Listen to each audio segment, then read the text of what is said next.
Okay, so the idea is we're not going to go on so long, but if there's anything that came up in the films that you would like to have a question about, so this is kind of question and answer, um, then let's go ahead.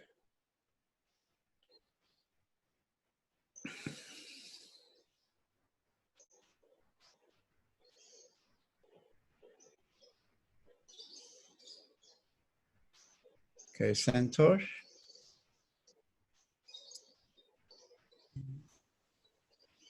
Yes, hello. In the movie, there was at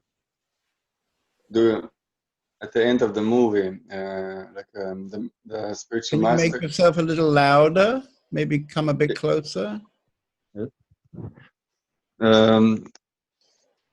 The spiritual master, about which the film was saying that we are not the mind, the mind body, and not even the consciousness, but the absolute, the witness of it all. Even the consciousness is the servant of it, and somehow that felt right with me. And anyway, I can't really hear you. I'm sorry. You're speaking quite quickly, and also it's very quiet. So okay. maybe you can turn your sound up. Is that better? Yeah, that's a bit better. Yeah, yeah. Okay. During the film, there was a teaching that we are not. Hang on, stop. It would be nice if we can see you. Then I can read your lips. You know. During the film, there was a teaching that we are not the body, mind, and not even the consciousness, but the absolute, the witness. And somehow that felt right with me. And anyway, I was just wondering if you have any words to it. Sorry, I didn't get your question really. Sorry, it's not really clear. What are we? Are we consciousness, or are we the witness behind it all? What are we? Well, you know, when you try to understand that from our mind, it's very, very difficult, because the mind gives us a certain, how can I say, a certain perspective. And who we are is clear. When you're there, it becomes very, very clear, very known. But before you come there into this absolute, it's basically impossible to talk about it from the mind, with the mind. So, you know, in between the absolute and the mind, we can come to, well, it depends on how you describe it, but we can come to awareness, conscious awareness, if you like. So after that, when you're really establishing conscious awareness, after that, something takes over and takes you another step. And when you come to that other step, it's very, very clear. You really know it, no question. But having known it, or being there in that, it's very hard then to talk about. So in my case, I've been prattling on around and around for 24 years, trying to talk about it or try to point towards it, you see. But actually, I can't. And then the people who are listening to me are listening from a certain other position. Maybe most people are quite identified with the mind body. And so that makes a big kind of gap. And this isn't so easy to bring this gap into nothing, you know, into understanding. So I don't know if that answers your question, but some kind of patience is needed. It does. I had an idea about consciousness, and that kind of diminished the idea. So thank you. Yes, I mean, when I first met you in, I think it was in December last year, or it was just in the beginning, yeah, December last year, you came to our community suddenly. And immediately for you, because now you were ready in that moment for something, immediately you came into our house, came into the retreat group, met myself. Something happened, yeah. And probably if I asked you now what happened, you probably can't really tell me what happened. But there was some kind of knowing or understanding happened in that environment. Is that right? Yes, it's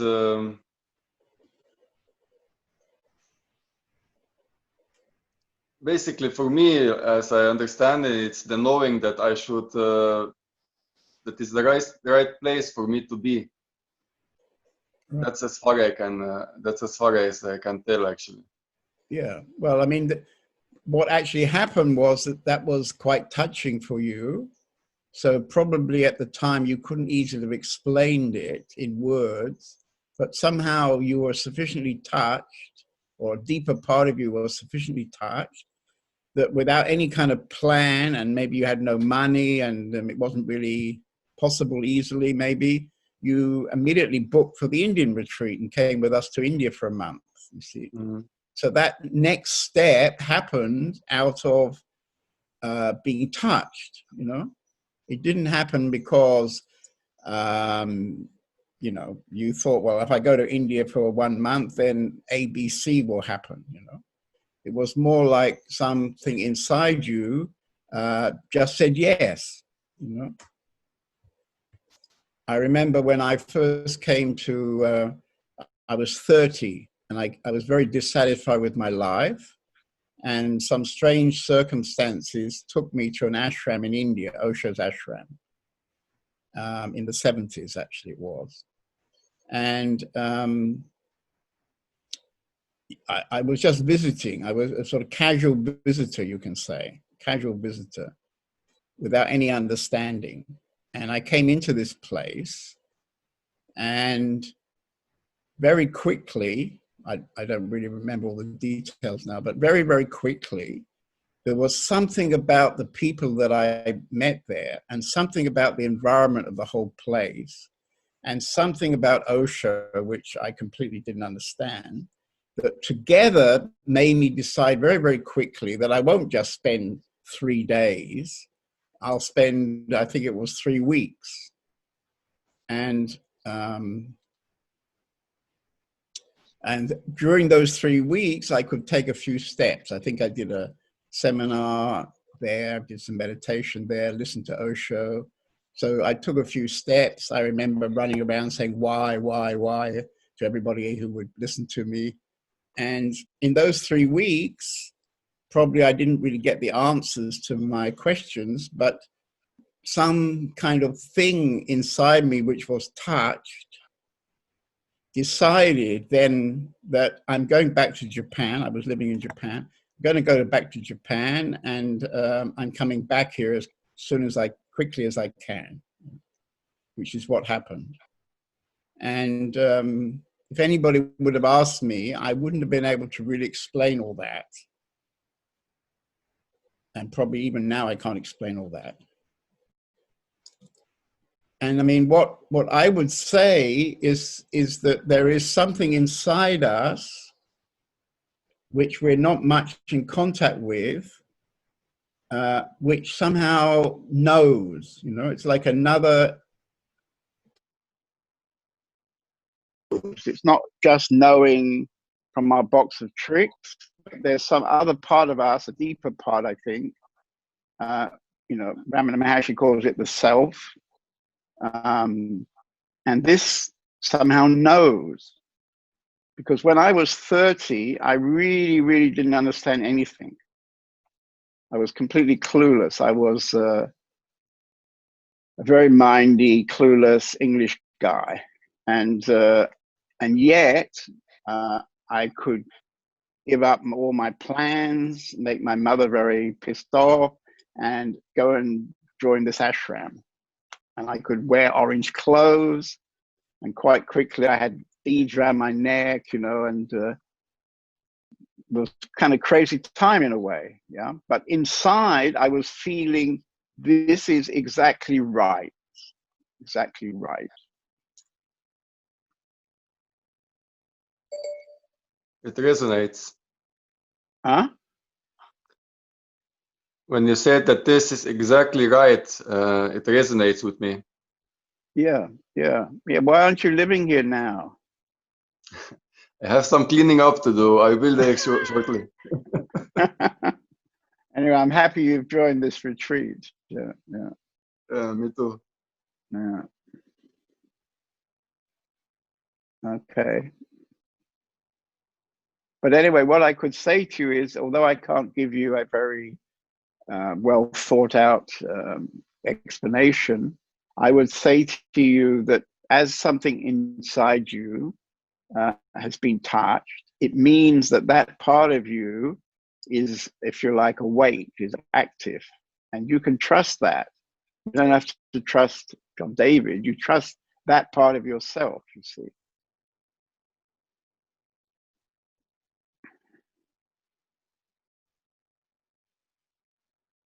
Stuff is happening. So. Right, right. Yeah. Yeah, and you may find that after this weekend, there'll be a kind of fresh input of energy, and things may also become more clear for you. And of course, it's not so easy in the beginning, not so easy in the beginning. I remember it was a kind of, I had come to this ashram actually with my girlfriend at that time, a Japanese woman. When we went back to Tokyo, we got married. And we made wonderful plans, you know, for our married life in England.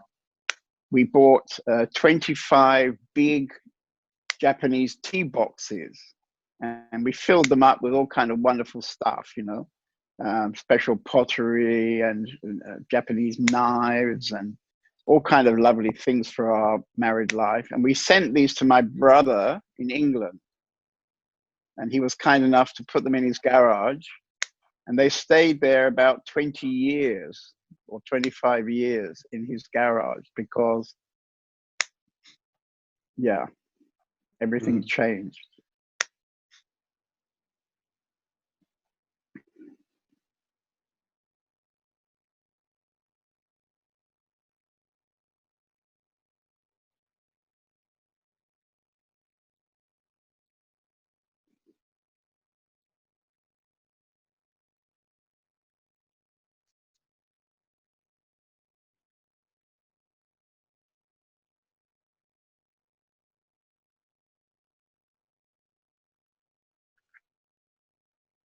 So somebody else like to come in?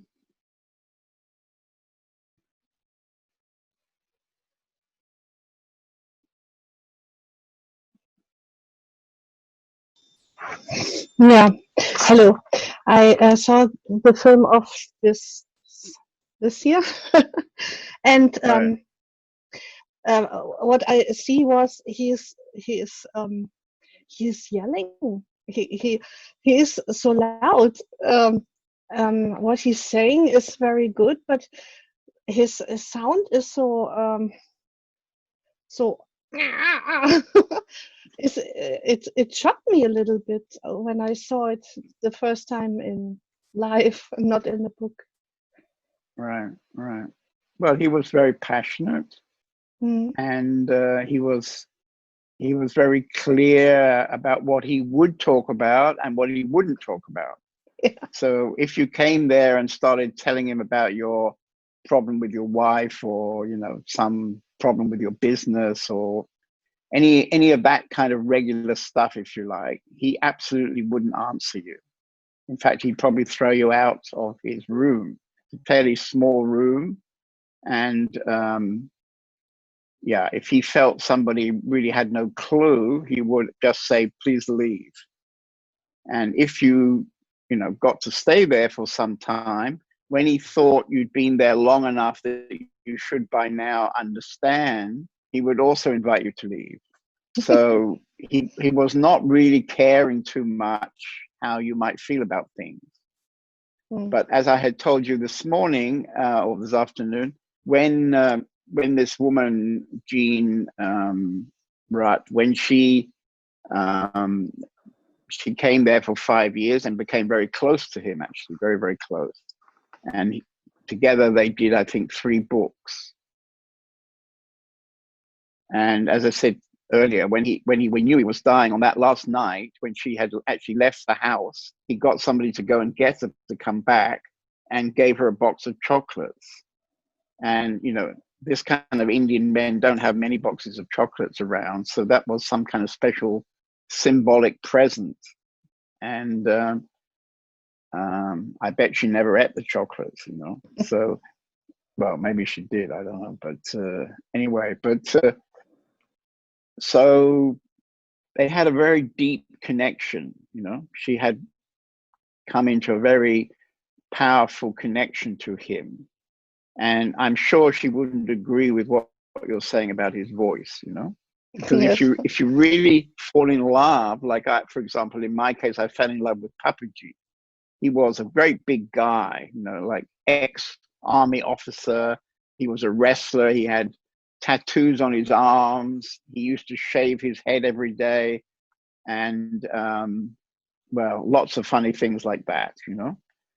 But they all become completely irrelevant. You don't even see that, you know, just feel this incredible, deep sense of a special love, you know, a special love which you have never felt before, because the love between a student or a disciple and the master or teacher, this is a very particular kind of loving connection. And it just happens somehow. For all kind of strange reason, it just happens.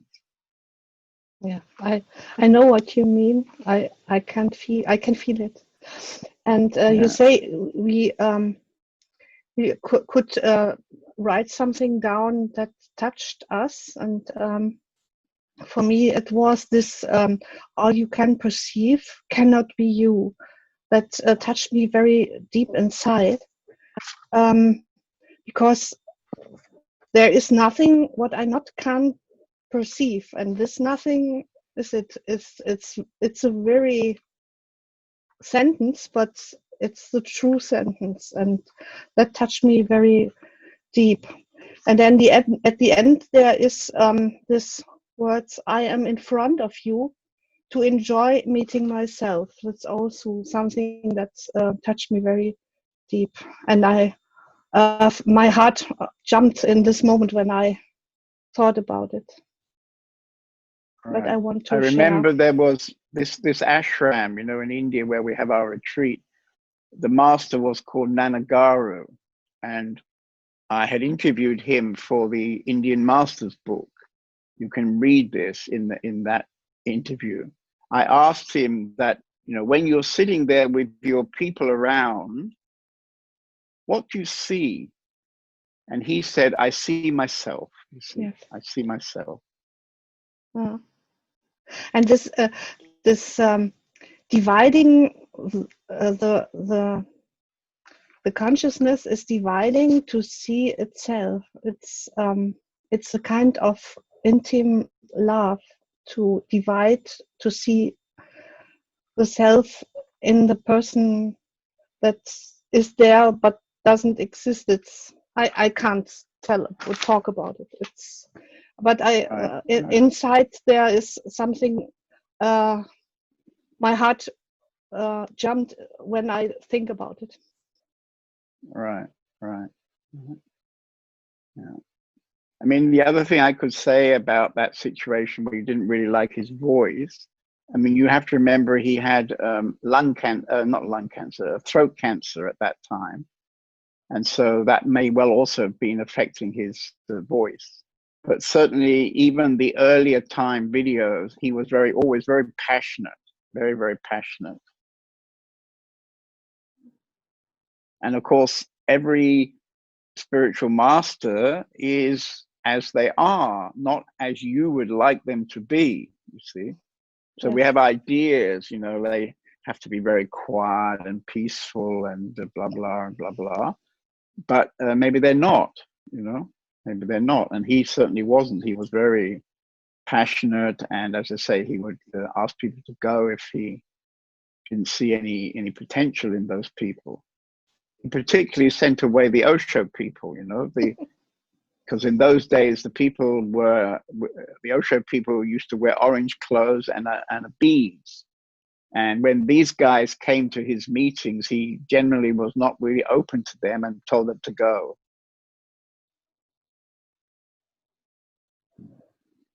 Mm. Yeah, I read in the book of Punjaji, he said Osho people like faxes from the hell or something like that. He said. I really. Yes. Okay, thank you. I want to share only this thing. Right. Yeah, very nice.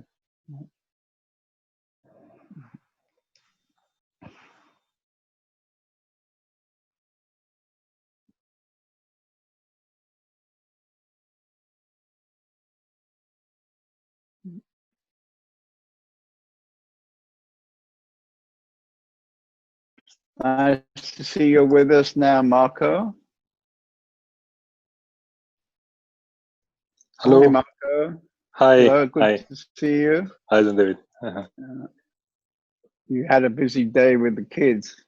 Yes, it was quite a busy day, but I managed to join just in time for the Satsang. All right. Forgot about that. Right. But I found interesting that this movie was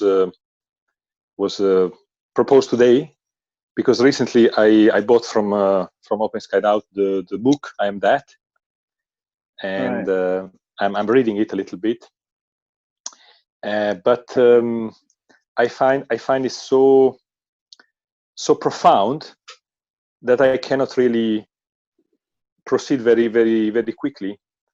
And I was surprised that Ramesh Balsekar said that he managed to read it in a weekend in the movie, whereas I'm stuck at chapter 1, and I cannot go further because it's too tough for me. So I keep reading the same chapter over and over again, but it's so amazingly profound that I stay there until I grasp it. Then I will move on.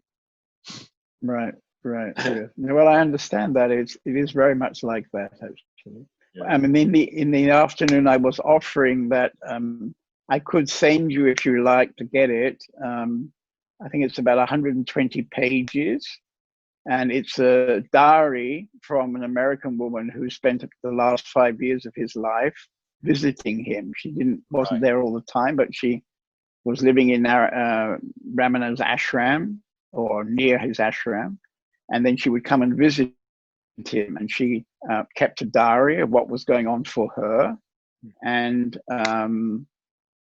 she's written her diary along with some of the teachings from him, which suddenly arrived in my mailbox the other day, and I can send that to you if you're interested. It's I'm interested. Very much easier to read than I Am That.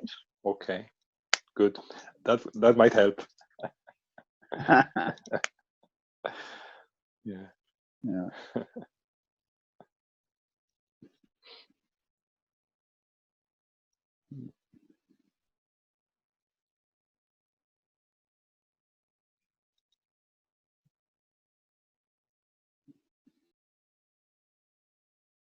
I see, Bruno, you're still sitting in the garden out there in the dark now.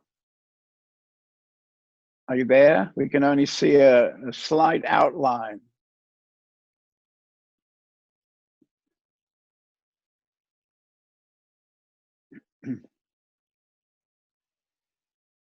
Right. Maybe you would have to say something because we can't really see you.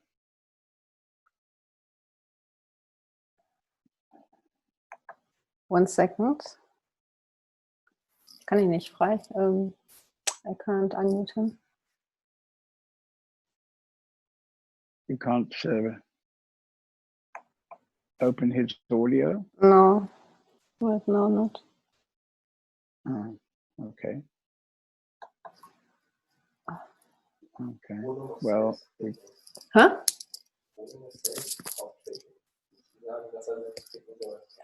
Bruno, vielleicht kannst du dich selbst einschalten, deinen Ton einschalten. Ich kann dich nicht freischalten. Ah. Hallo? okay. Bruno? Hello. No. Oh.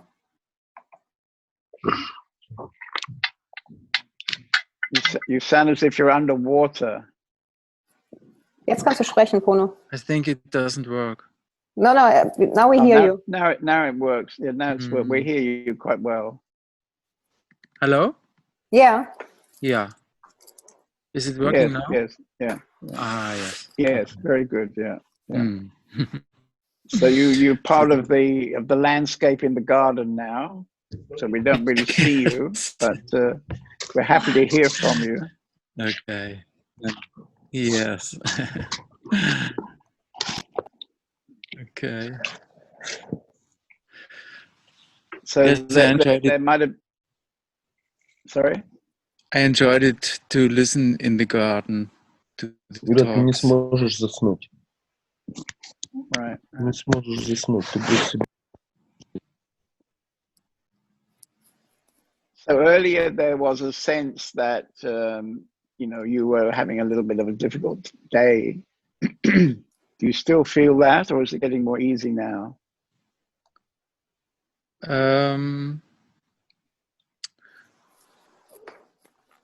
Well, there are quite some issues going on with myself, and so things are coming up here and there.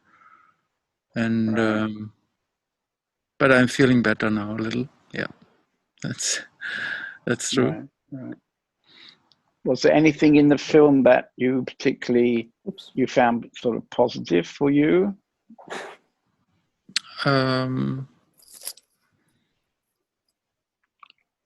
Yes. Once more, this point to meditate at all time and try to be in the present and be aware what's happening to your thoughts and how much we are caught by it usually. That's because you're for me you're a kind of interesting character, because I have a hunch that when you're kind of alone in your studio and you're spent some hours there, mixing the colors and looking at the canvas, and you start doing whatever you're going to do on it, but actually you're very present. Because that's true. Your paintings have a sense of presence about them. And, Victoria and I felt that from the very beginning when we first saw your work, that there's something like that. There's some sort of sense of that. Yeah. And then, somehow when you walk out of the studio into the daily life or something, then I think it's true to say that you're not very present, maybe. Well, I guess it's I'm quite often caught in thoughts, yes, and emotional stuff. Right. And right. I mean, I just went through quite a difficult story, and this is somehow always kind of hugging me again and trying to caught myself again. And there are some days which it's more lighter, some moments, and then other moments suddenly a very strong thought is coming up again, and the whole story is packed with it. And so as I listened today, so I noticed I'm not the only one. Right. It happened to all of us, and yeah. I mean, this is somehow to do with the human condition, yeah? Yes. We're extremely caught up in the idea of being separate and having Yeah. some kind of identity which kind of is important to us, and so we want to protect it and defend it and all this kind of thing. Yeah. But I'm pretty sure that when you're actually painting, or when you're working anyway, and that's not say painting, but when you're doing your work, that something different happens, because it seems to me you must also have a very good connection actually to the self, because your paintings have a sense of coming from somewhere much deeper than the mind. You know? Difficult to explain, but I think at that time I'm just I think the moment I'm working and I try to express myself, there's a change in the mind as well, and it's more easier to be present, to forget about the past and the future. Yeah. Right. So I mean, that would give you a clue, yeah, how to come out of all this, because you know, when you can consciously, if you like, forget or consciously not go there, then you can bring yourself to something similar to what happens when you're working in your studio. Right. Yeah, it's easy to say and difficult to practice somehow. It's right. I have done so many years of sitting meditation, you know, and then suddenly in the life brings up very big issues, and then suddenly you're losing a lot, or you are not aware, or you are just hooked to your thoughts and your stuff, and I just passed through a few weeks of really deep pain and sorrow and all these things, and to be the observer and just see it, you know, I know it by myself. This should be the situation, and still quite often it's so easily to get sucked into the whole story again and things like that. Yeah. And but maybe you know, in some way there's little progress, and there is progress, and I think I also have to learn to be patient, you know. It's a step by step issue to. And if we can accept everything that happens in our life is because it's kind of meant to happen, you know? Yeah.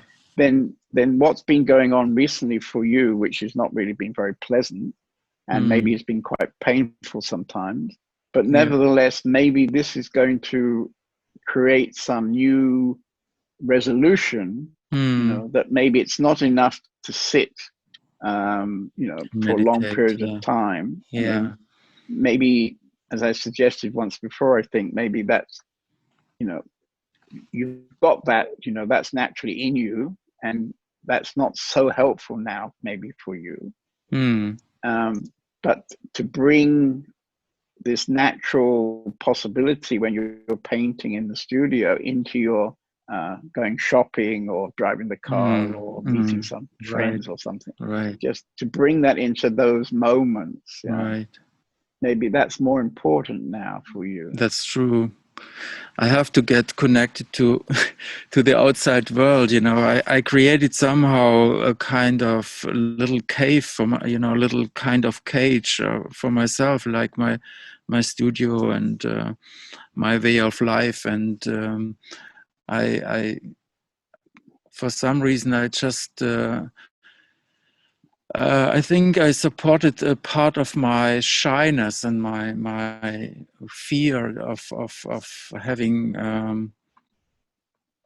to show myself, you know, to So like I'm sitting now in the darkness, so it's quite an interesting picture now, you know, to keep myself a little bit covered. A bit symbolic.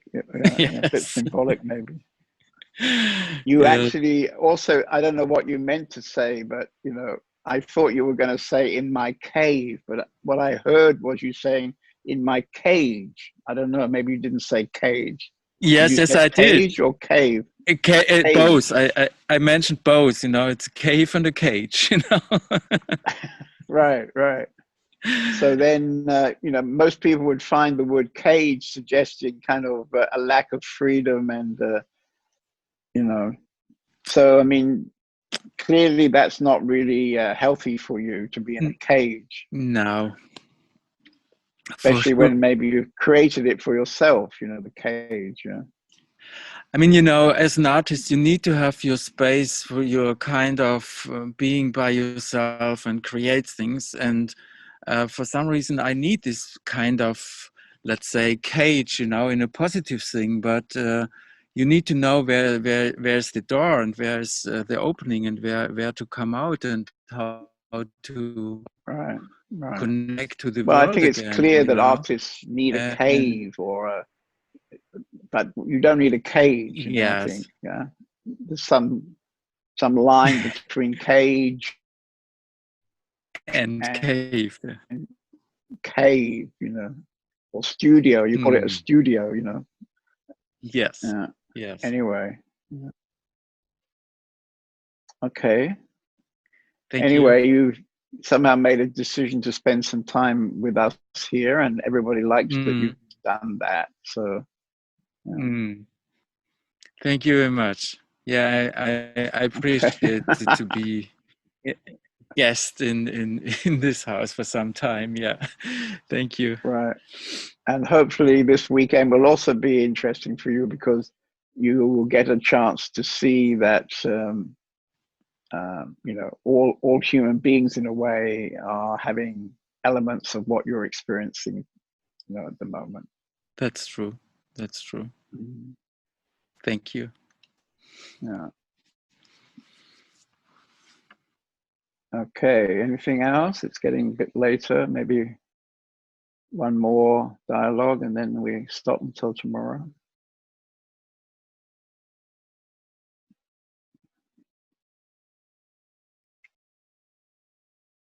So maybe I asked Maha and Vishnu if they saw this, they were touched by this couple on the end of the film. Were you aware of them? Yes. Yes. It was.